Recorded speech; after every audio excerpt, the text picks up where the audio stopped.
What is up, guys? It is Yusuke12, and today we're going to be hopping in to Dokkan with INT Super Saiyan 4 Goku.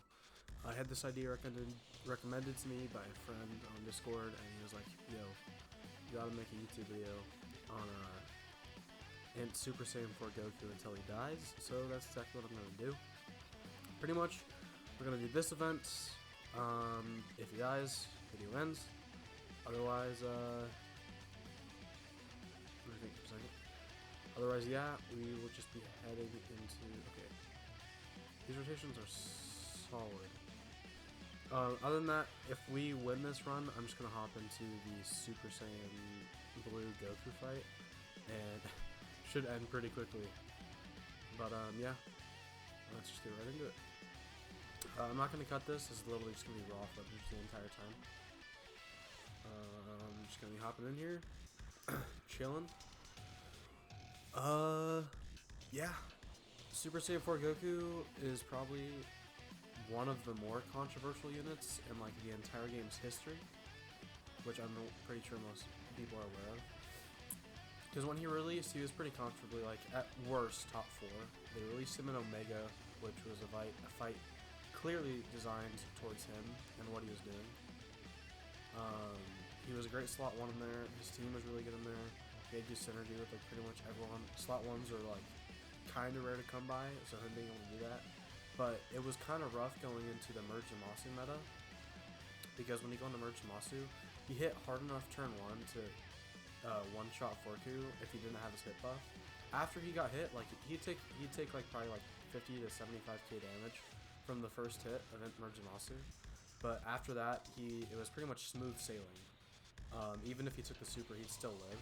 So if you ran him on Earthbred Fighters or 23rd World Tournament Goku's team, if you had him turn 1, he'd do that, you'd live the turn more than likely because nobody on that team is really taking damage.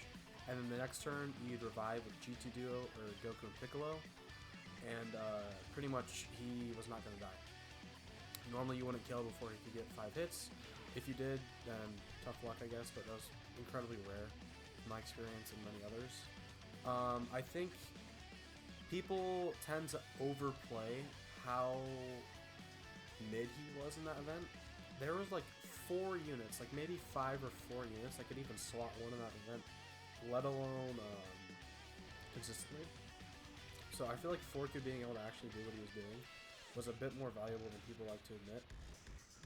I understand why a lot of people don't like him. He definitely wasn't like as dominant as he should have been. And the way he was designed was not very well, but you know, he got 10% DR, a 220% leader skill, or 10% DR support, and a 220% leader skill.